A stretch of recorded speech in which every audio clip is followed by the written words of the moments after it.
परी कथा आणि मुलांसाठी मनाला भावणाऱ्या कथा. पॉलियाना. सोनेरी केसांची, हसरा चेहरा आणि 10 वर्षाची लहान मुलगी पॉलियाना आपल्या सभोवती आनंद पसरवत होती. पण ती लहान असतानाच ती आई वडिलांना पारखी झाली होती आणि तेव्हापासून एकटी होती. काही काळ ती अनाथाश्रमात राहिली. काही काळानंतर तिच्या श्रीमंत काकूने तिची जबाबदारी घेतली.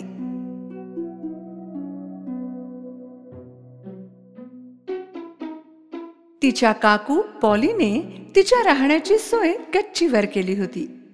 हे पाहून कामवाली नॅन्सी खूप खुश झाली. आशा आहे की हा लहान पाहुणा या रागिष्ट पॉलीला खुश करण्यात यशस्वी होईल. पॉलियाना जेव्हा घरी पोहोचली तेव्हा तिच्या डोळ्यात आनंदाश्रू होते. तिने तिच्या काकूला मिठी मारली, पण काकू खूप गंभीर होती. ती पॉलियानाला तिच्या खोलीत घेऊन गेली जेथे ती राहणार होती. पॉलियानाला एवढं मोठं आणि श्रीमंत घर पाहून आश्चर्य वाटलं. काकूने तिला गच्चीवरची खोली दाखवली. ही तुझी खोली आहे आणि बरोबर 6 वाजता रात्रीचे जेवण असेल. पॉलियानाला तिची खोली खूप आवडली. घरातील सगळ्या खोल्या तिने पाहिल्या, पण तिच्या मनात एकदाही असा विचार आला नाही की काकूंनी तिला ही गच्चीवरची खोली का दिली असेल.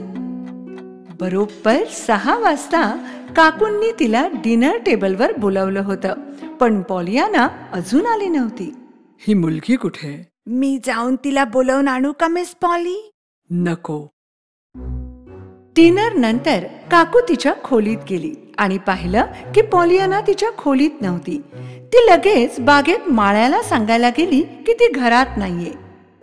माळ्याने समोरच्या टेकडीकडे बोट दाखवलं की ती तिथे आहे. लगेच धावतच नॅन्सी तिथे पोहोचली आणि दोघींनी मिळून तिथे एक महाल बनवला. परिस्थिती कशीही असो, पॉलियाना नेहमी सकारात्मक विचार ठेवण्यात यशस्वी झाली होती, ज्याबद्दल नॅन्सीला खूप आश्चर्य वाटत होतं. तिने पॉलियानाला विचारलं, याचं गुपित काय? आनंदाचा खेळ. माझ्या बाबांनी मला हा खेळ शिकवला होता. मी लहान होते, एक खूप कनवाळू महिलेने आम्हाला पांगुळगाडा पाठवला.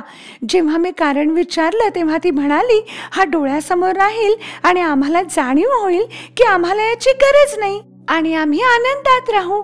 आणि त्याच दिवसापासून जेव्हा कधी मी आणि माझे बाबा दुःखी होतो, आम्ही त्या दिवसाचा विचार करतो आणि आनंदित होतो. संध्याकाळी पॉलियाना तिच्या खोलीत हमसून हमसून रडत होती.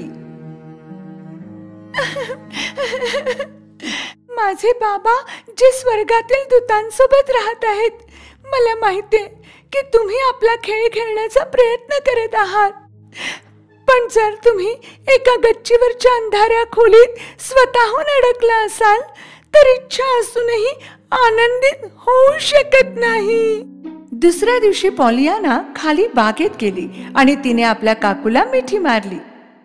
काकू, माझ्या प्रिय काकू, मी खूप आनंदात आहे की आजचा दिवस पाहू शकले.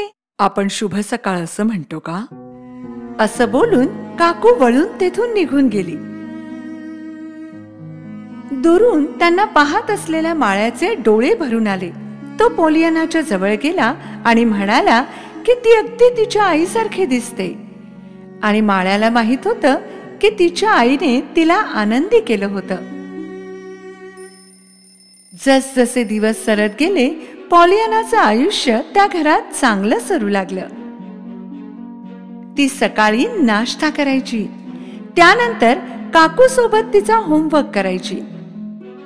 मग दुपारी जेवण झाल्यानंतर संध्याकाळी 6 वाजेपर्यंत तिच्याकडे रिकामा वेळ असायचा. ती घरासाठी किराणा सामानाची खरेदी सुद्धा करत असे. एक दिवस शहरात तिने एक लांब कोट आणि सिलेंडरच्या आकाराची टोपी घातलेला एक माणूस पाहिला. तिने त्याच्याशी मैत्री करण्याचा प्रयत्न केला, पण तिला कळत नव्हतं की तो तिला काय सांगू इच्छित होता. काही दिवसानंतर तिला तो माणूस पुन्हा दिसला. तिने पुन्हा त्यांच्याशी बोलण्याचा प्रयत्न केला. यावेळी तोही तिच्याशी बोलला. नॅन्सीला आश्चर्य वाटलं, कारण तो माणूस म्हणजे मिस्टर पेंडल्टन खूप श्रीमंत होते. एका मोठ्या घरात राहत होते आणि कधीच कुणाशी बोलत नसत. दुसऱ्या दिवशी पॉलियाना एक खूप अशक्त कुत्र्याला घरी घेऊन आली. मिस पॉली एक शब्दही बोलली नाही. पण दुसऱ्या दिवशी ती एका मुलाला घरी घेऊन आली. तेव्हा मात्र मिस पॉलीची आणि तिची तोंडातोंडी झाली. आता मात्र हे खूप झालं पॉलियाना. आजपर्यंत तू केलेल्या कृत्यांमध्ये हे सर्वात वाईट कृत्य आहे. यापूर्वी तू रस्त्यावरचे कुत्रे मांजरी उचलून आणत होतीस, पण आज तू एका भिकाऱ्याला माझ्या घरी घेऊन आलीस. मी भिकारी मुळीच नाहीये. असं बोलून मुलगा घरातून निघून गेला. पण पॉलियानाने त्याला रस्त्यावर राहून न देण्याचा विडा उचलला होता. सप्टेंबरमध्ये पॉलियानाची शाळा सुरू झाली. लवकरच पॉलियाना तिच्या शाळेत रमू लागली. एक दिवस एका प्रवासादरम्यान मिस्टर पेंडल्टननी पॉलियानाला विचारलं की असं शक्य आहे का की ते त्यांच्या सोबतच राहू शकेल. साहजिकच पॉलियानाला याचं उत्तर देणं शक्य नव्हतं. मिस्टर पेंडल्टननी तिला सगळं समजावून सांगितलं.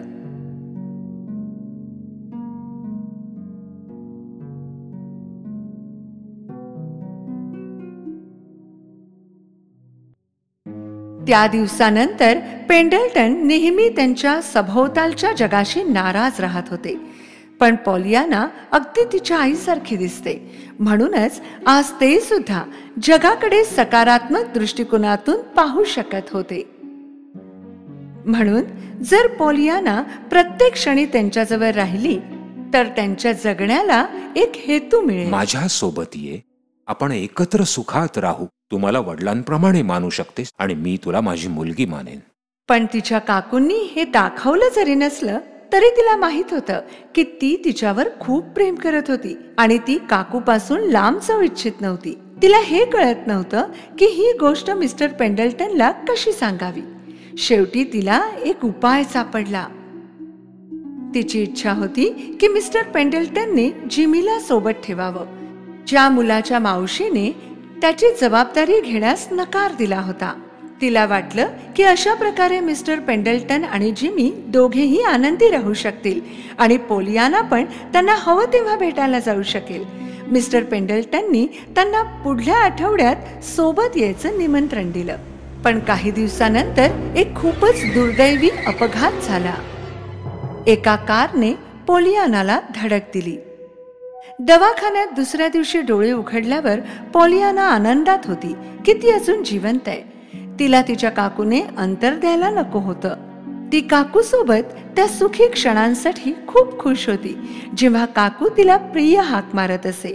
काही दिवसानंतर पॉलियाना दवाखान्यातून घरी परतली. पण आता ती तिच्या पायांनी चालू शकत नव्हती. जेव्हा मिस्टर पेंडल्टन पॉलियानाला भेटायला आले तेव्हा त्यांनी मिस पॉलीला पॉलियानाला दिल्या गेलेल्या प्रस्तावाबद्दल सांगितलं की कसं तिने तिच्या काकूंसाठी प्रस्ताव नाकारला. हे ऐकून मिस पॉलीचं प्रेम तिच्यासाठी आणखी वाढलं. तिच्या भाचीने आनंदात राहावं फक्त याकरता तिने मांजरी आणि कुत्रे तिच्या खोलीत नेण्याची परवानगी दिली, ज्यामुळे पॉलियाना आनंदात राहील असं काहीही करायला ती तयार होती. पॉलियानाचे चेकअप केल्यानंतर डॉक्टरांना एक वाईट बातमी सांगावी लागली. दुर्दैवाने ही तरुण मुलगी आता कधीच चालू शकणार नाही. ओ नाही. हे ऐकून मिस पॉली रडू लागली आणि बेशुद्ध झाली.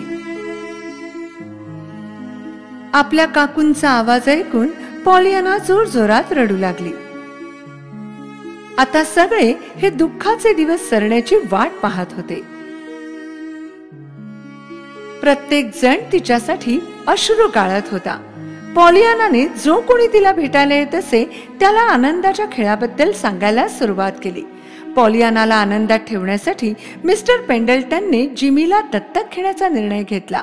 जेव्हा पॉलियानाने ही आनंदाची बातमी ऐकली तिचा आनंद गगनात मावेना. मिस पॉलीचा विश्वास बसत नव्हता की फक्त तिला एकटीलाच या खेळाबद्दल माहित नव्हतं. एकदा जेव्हा ती नॅन्सी सोबत बोलत होती तेव्हा तिला या आनंदाच्या खेळाबद्दल समजलं. ती लगेच पॉलियानाकडे गेली. असं आनंदाचा खेळ. आता यापुढे हा खेळ आपण सोबत खेळायचा. अरे वा, ही तर आतापर्यंतची सर्वात आनंदी बातमी आहे काकू पॉली. याच दरम्यान मिस्टर पेंडल्टनचे डॉक्टर पॉलियानाला भेटू इच्छित होते, पण एक अडचण होती. अनेक वर्षांपूर्वी मिस पॉली सोबत झालेल्या वादावादीमुळे ते मागील 15 वर्षांपासून त्यांच्या घरी गेले नव्हते. शेवटी दोन्ही बाजूंनी सामंजस्य दाखवलं गेलं आणि ते तिला शहराच्या बाहेर एका दवाखान्यात घेऊन गेले. मिस्टर पेंडल्टनच्या डॉक्टरांनी पॉलियानाला तपासलं आणि आशा दाखवली. काही महिने गेल्यावर मिस पॉलीला पॉलियानाचे एक पत्र मिळालं. माझ्या प्रिय काकू, माझ्याकडे चांगली बातमी आहे. माझा इलाज यशस्वी झाला. शेवटी आता मी चालू शकते. डॉक्टर म्हणतात की मी लवकरच घरी येऊ शकेन. जर मी आणखी लवकर चालू शकले असते तर. आज मी खूप आनंदात आहे. प्रत्येक गोष्ट मला आनंद देते. मला तर यात सुद्धा आनंद आहे की मी काही काळ चालू शकले नाही, कारण जर असं झालं नसतं तर मी त्यांची एवढी कदर केली नसती जेवढी आज करते. लवकरच तुम्हाला पाहू शकेन ही आशा आहे. खूप खूप शुभेच्छा, पॉलियाना.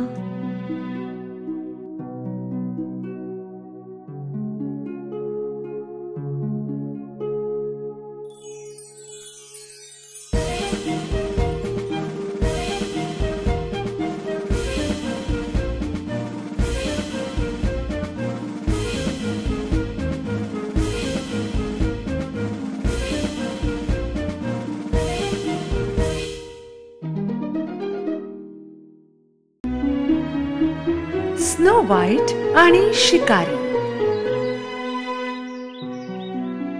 एकेकाळची गोष्ट आहे. स्नो व्हाईट आणि प्रिन्स अँटॉन त्यांच्या महालात आनंदात राहत होते.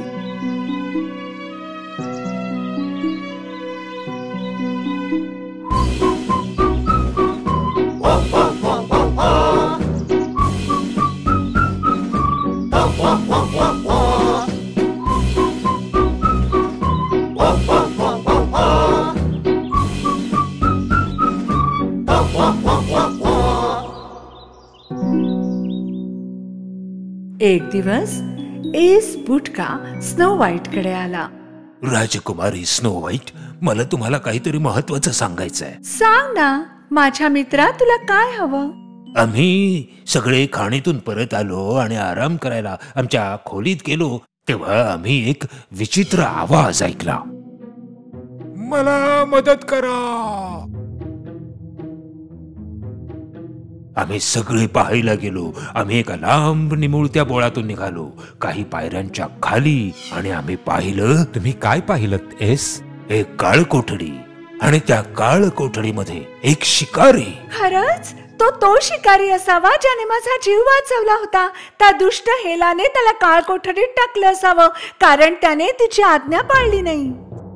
स्नो व्हाईट आणि प्रिन्स अँटॉन काळ कोठडीत गेले, ज्याबद्दल एसने त्यांना सांगितलं होतं. त्यांनी शिकाऱ्याला काळ कोठडीतून बाहेर काढलं. माझा जीव वाचवल्याबद्दल धन्यवाद स्नो व्हाईट. मी तर जणू कायमचाच या काळा कोठडीत कैद होतो. दरम्यान राज्यभरात जंगलाच्या एका कोपऱ्यात एक दगडाची मूर्ती उभी होती. दुष्ट राणी हेला अजूनही आत अडकलेलीच होती. डंकवत जवळ होता. त्याने 4 मजबूत काठ्या आणि एका मळलेल्या कपड्याने एक तंबू तयार केला. तंबूमध्ये तो हेलाला दगडातून मुक्त करण्यासाठी जादूचं पुस्तक शोधत होता. दृश्य मंत्र, मिस्ट मंत्र, युवा मंत्र, योध, हे कामे पडू शकते. हा काय, चला. हा, चला सापडलं मला. डंकव तंबूतून बाहेर आला. त्याने झाडाची एक फांदी घेतली आणि ती जादूच्या छडीसारखी हलवायला सुरुवात केली. आता मी तुम्हाला वाचवणार आहे राणी साहेब. आब्राचाडाब्रा. दगडापासून माणसांपर्यंत, माणसापासून राणी पर्यंत. दगडाची मूर्ती भंगू लागली. काहीतरी जादू घडत होती. पण मग हेला एका विशाल गोगल गायीमध्ये रूपांतरित झाली. ती तिच्या चिकट अँटिनांच्या सहाय्याने डंकवकडे सरकत गेली. डंकवला लक्षात आलं की त्याने एक भयंकर चूक केली आहे आणि एखादी चांगली जादू शोधण्यासाठी तो तंबूत पळाला. हा चिकटपणा, याचं आपण काय करायचं? शेवटी त्याला आणखी एक मंत्र सापडला आणि त्याने पुन्हा फांदी गोगल गायीवर फिरवायला सुरुवात केली. आणि हा यावेळी हेलाचं एका विशाल बेडकात रूपांतर झालं. डंकव बेडकाला बघून घाबरला आणि पुन्हा तंबूत पळाला. आता मंत्रातीत झालं. आणि तो ती फांदी हातात घेऊन स्वतःशीच बडबडत होता. 7 बुटक्यांमुळे होणारा त्रास पहा. यापैकी कोणताच मंत्र कामी येत नाही. ना हकस पोकस, ना abracadabra. Rock headed, sock headed, block headed बुटके होऊन जाऊ दे. Block headed बुटके. जे शब्द डंकव सहज बडबडत होता ते वास्तविक एका मंत्राचे शब्द होते. आणि त्या क्षणी राजवाड्याच्या बागेत बुटके पुन्हा दगड झाले. स्नो व्हाईट, प्रिन्स एंटवान आणि शिकारी यांना हे पाहून खूप आश्चर्य वाटलं. ओ नो, माझ्या बुटक्यांनो, काय झालं? तुमच्या सोबत हे कसं घडलं? प्लीज काहीतरी बोला. ते एखाद्या जादूच्या प्रभावाखाली दिसतायत. स्नो व्हाईट आत खोलीत पळाली जिथे जादूचा आरसा होता. तिने आरशाला विचारलं, भिंतीवरच्या दर्पणा ऐकशील का? बुटक्यांचं काय झालं मला सांगशील का? तुमचे बुटके माझ्या राजकन्ये डंकवने लांबून एक जादू केली आहे. जेव्हा तो हेलाला दगडाच्या शापातून मुक्त करण्याचा प्रयत्न करत होता. हा, आपण जादू कशी नष्ट करू शकतो आणि माझ्या मित्रांना कसं मुक्त करू शकतो? हो स्नो व्हाईट, शापमुक्त करण्यासाठी तुम्हाला ते पान शोधावं लागेल जे जादूच्या पुस्तकातून फाडून जंगलामध्ये लपवलं गेलं आहे. स्नो व्हाईट सिंहासन कक्षात शिकाऱ्याला पाहायला गेली. तिने त्याला जादूच्या पुस्तकातील त्या पानाबद्दल सांगितलं आणि त्याला विचारलं की तो बुटक्यांना वाचवू शकतो का? मी आनंदाने तुमची आणि बुटक्यांची मदत करेन माझ्या राजकन्ये. त्यांना वाचवण्यात मला आनंदच आहे. शिकारी तयार होऊन निघून गेला. त्याचं मिशन हरवलेलं पान शोधणं आणि त्यातील मंत्र मिळवणं होतं ज्यामुळे बुटके वाचू शकणार होते. दरम्यान जवळच डंकवने पाहिलं की एक पान मंत्राच्या पुस्तकातून नाहीसे झालंय. कदाचित मला जो मंत्र हवा आहे तो त्याच पानावर असेल. त्याला ठाऊक नव्हतं की ते त्याला कुठे आणि कसं शोधायचं. बहुतेक खडकाखाली नाही, मग या फटीत. पण जादूचं पान तिथे नव्हतं. तिथून जवळच खरं तर ते जादूचं पान एका रंगबिरंगी इच्छा वृक्षाच्या फांदीत अडकलं होतं. डंकव आणि शिकारी ते पान शोधण्यासाठी एकाच स्थानी आले.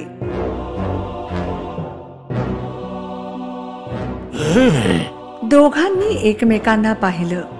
डंकव थोडा घाबरला होता, पण मग दोघांनाही ते पान दिसलं जे इच्छा वृक्षाला अडकलं होतं. ते दोघेही झाडापासून समान अंतरावर होते. त्यांना तिथपर्यंत पोहोचण्यासाठी स्पर्धा करावी लागणार होती. डंकव तेवढ्याच वेगात धावू शकत होता जेवढे त्याचे लहान पाय धावू शकत होते. पण शिकाऱ्याकडे चांगली आयडिया होती. त्याने भात्यातून बाण काढला आणि मारला.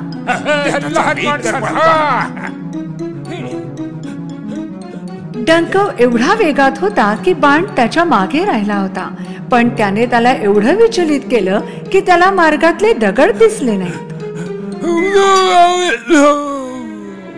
बाण वेगाने गेला आणि फांदीवरून पान ओढून आणलं. मी त्या मंत्राचा स्वतःवर प्रयोग करू शकलो असतो तर.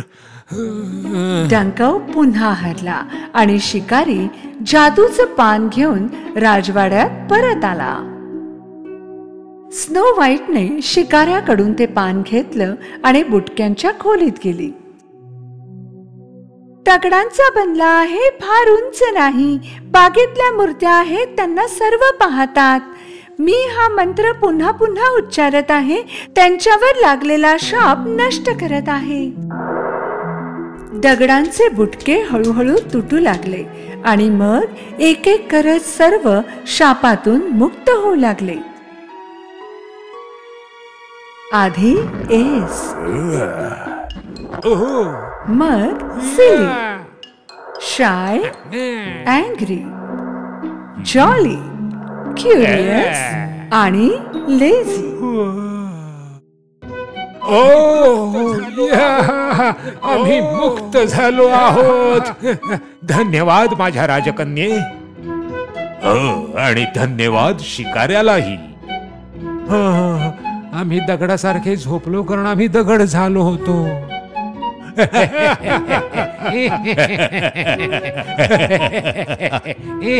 स्नो व्हाईट आणि 7 बुटके खूप आनंदात होते, कारण जादू नष्ट झाली होती आणि पुन्हा एकदा राज्यात शांतता होती. Snow White is my name. I'm far away from the castle today. I stare at the sky and speak to my mother. She is now among the stars. I have found happiness in this forest. My little friends protect me here. Their tiny hearts are now full of hope. Good little hearts will win again.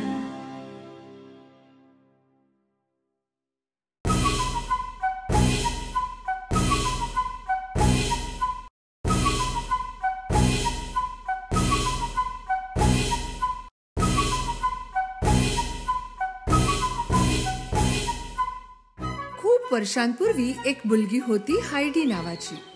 तिच्या आई वडिलांच्या मृत्यूनंतर तिच्या काकूने तिची काळजी घेतली. एक दिवस ती हायडीला घेऊन तिच्या आजोबांकडे गेली, जे पहाडी प्रदेशात राहत असत. आजोबांचा स्वभाव जरा चिडचिडा होता. ते एका लहानशा घरात एकटे राहत असत. आज पहिल्यांदाच हायडी तिच्या आजोबांना भेटणार होती. दुसऱ्या शहरात नोकरी लागल्याचं कारण सांगून काकू तिला आजोबांकडे ठेवून परत आली. आजोबा एवढी वर्ष एकटेच राहत होते. नातीला आपल्या सोबत पाहून त्यांना आनंद झाला, पण त्यांनी तो आनंद हायडीला कळू दिला नाही. त्यांनी हायडीसाठी स्टोर रूम मध्ये एक छोटा सुंदर बेड बनवला. हायडीला आजोबा खूप आवडले. आता पहाडी प्रदेशात हायडीला तिचा आनंद सापडणार होता. सकाळी उठल्याबरोबर हायडीला आजोबांनी आपला मोठा कुत्रा जोसेफ दाखवला. हायडीला जोसेफ खूप आवडला. एक दिवस पहाडांमध्ये फिरताना तिची पीटरशी ओळख झाली. पीटर शेळ्या हाकत असे, जो बकऱ्या चरण्यासाठी घेऊन आला होता. तुला याआधी मी इकडे कधी नाही पाहिलं. हो, मी कालच आले आहे. आता आजोबांसोबत राहणार. त्यानंतर ते सोबत पहाडांमध्ये फिरू लागले. हायडीचं आयुष्य छान चाललं होतं. पीटर तिच्यावर खूप प्रेम करत असे. पीटरने तिला शेळ्या हाकायला देखील शिकवलं. पहाडांमध्ये पूर्ण दिवस हायडी धावत पळत असे. ती आनंदात होती. ती आजोबांना घरकामात देखील मदत करत असे. ओव्हन मध्ये पाव भाजणं हे हायडीचं आवडतं काम होतं. पाव बनवून ती पीटरच्या आजीला नेऊन देत असे आणि त्या बदल्यात पीटरची आजी तिला बकरीचं ताजं दूध देत असे. पाहता पाहता गरमी कमी होऊन थंडीचे दिवस आले. पीटर शाळेत जाऊ लागला आणि हायडीला एकटं वाटू लागलं. एक दिवस अचानक हायडीची काकू तिला शहरात नेण्यासाठी आली. तिला घरीच शिकवून तिच्याकडून काम करून घेण्यासाठी. आजोबांना हे ऐकून खूप वाईट वाटलं आणि ते त्यासाठी तयार झाले नाहीत. पण थोडा विचार केल्यावर त्यांना वाटलं की हायडीने शहरात शिक्षण घेणं तिच्यासाठी योग्य आहे. मला इथून नाही जायचं, मला आजोबांकडेच राहायचंय. पण काकूने तिला सांगितलं की हायडीला काही दिवसातच परत इथे घेऊन ये. तेव्हा हायडी तयार झाली. ट्रेनने लांबचा प्रवास केल्यावर ते एका महालासारख्या मोठ्या घरात पोहोचले. इतकं मोठं घर, मी या घरात राहणार का? हायडी सगळ्यांची लाडकी क्लाराला भेटली. ती चालू शकत नसे. तिचा ऍक्सिडेंट झाला होता. क्लाराला मैत्रीण मिळावी म्हणूनच काकू हायडीला इथे घेऊन आली होती. या दोघी पर्या लगेचच एकमेकांच्या घट्ट मैत्रिणी बनल्या. हायडीचं वागणं वेगळं होतं आणि क्लारा तिला चुकांबद्दल खूप चिडवत असे. क्लाराची आजी खूप निष्ठुर होती. लवकर उठा आळशी मुलींनो, अभ्यास करायचा नाही का? अशाच राहणार का? क्लाराची आजी हायडीला बरंच काही शिकवत होती, जसं अदबीने बसणं, उठणं आणि काटे चमच्याने खाणं वगैरे. आता हायडी कपडे देखील शहरी लोकांसारखे वापरू लागली होती, पण ते तिला आरामदायी वाटत नसे. क्लाराने देखील हायडीला लिहिणे वाचणे शिकवले होते. हायडीला क्लारा बरोबर राहणे आवडत तर होते, पण तिला पहाड आणि आजोबांची खूप आठवण येत होती. एवढी आठवण की तिला जेवण देखील जात नसे. क्लाराच्या आजीला आणि बाबांना हायडीच्या दुःखाची कल्पना आली. त्यांनी तिला पुन्हा तिच्या आजोबांकडे पाठवण्याचा निर्णय घेतला. हायडी जाणार हे पाहून क्लारा दुःखी झाली. जेव्हा तुम्ही एखाद्याच्या आनंदासाठी काहीही किंमत देऊ शकता त्यालाच प्रेम म्हणतात. आणि शेवटी वेळ आली निरोप घेण्याची. हायडीच्या काकूने सांगितलं की पुढल्या वर्षी क्लारा तिला भेटायला पहाडी प्रदेशात येईल. पहाडांमध्ये परतल्यावर जणू हायडीला तिचं आयुष्य परत मिळालं. ती रस्त्यातच पीटरच्या घरी गेली आणि त्यांच्या आजीला क्लाराने दिलेला पाव दिला. आपला शहरातला ड्रेस तेथेच सोडून ती धावतच आजोबांना भेटण्यासाठी गेली आणि त्यांना जोरदार मिठी मारली. हायडीच्या आनंदाला सीमा राहिली नाही जेव्हा तिला एक चिठ्ठी मिळाली की क्लारा तिला भेटायला इथे येणार आहे. क्लाराला पहाड आणि पीटर दोन्ही आवडले, पण पीटर थोडा उदास होता, कारण त्याला वाटलं की क्लारा पुन्हा हायडीला शहरात घेऊन जाईल. हे तिघे मिळून खूप दंगामस्ती करत असत. पहाडी ताजी हवा, ताजी फळे, भाज्या क्लाराच्या आरोग्यासाठी चांगल्या होत्या. पण पीटरला हायडीबद्दल असूया निर्माण झाली, कारण ती क्लाराची बेस्ट फ्रेंड होती. पीटरला क्लाराला व्हीलचेअरवर बसवणं, फिरवणं आवडत नव्हतं. एक दिवस त्याने क्लाराची व्हीलचेअर पहाडावरून खाली ढकलून दिली. त्याला वाटलं की यामुळे सगळी समस्या सुटेल. ताज्या हवेमुळे आणि व्हीलचेअर शिवाय क्लारामध्ये खूप शक्ती आली आणि ती हायडी सोबत हळूहळू चालूही लागली आणि मग स्वतः एकटी कोणाच्या आधाराशिवाय देखील चालू लागली. मी चालू शकते हायडी, आणि हे सर्व केवळ तुझ्यामुळे. एक दिवस क्लाराची आजी आणि बाबा तेथे आले. आणि तिला चालताना पाहून चकित झाले. त्यांनी आजोबा आणि हायडीचे मनापासून आभार मानले. त्याच वेळी पीटरला आपल्या वागण्याचा पश्चाताप झाला. त्याने क्लाराची व्हीलचेअर ढकलल्याचं मान्य केलं. मी तुमची क्षमा मागतो. खूप चुकीचं वागलो मी. माफ तर करूच हो ना क्लारा. भले तू चुकीचं वागलास, पण तिचे चालणे सर्वात मोठा आनंद आहे.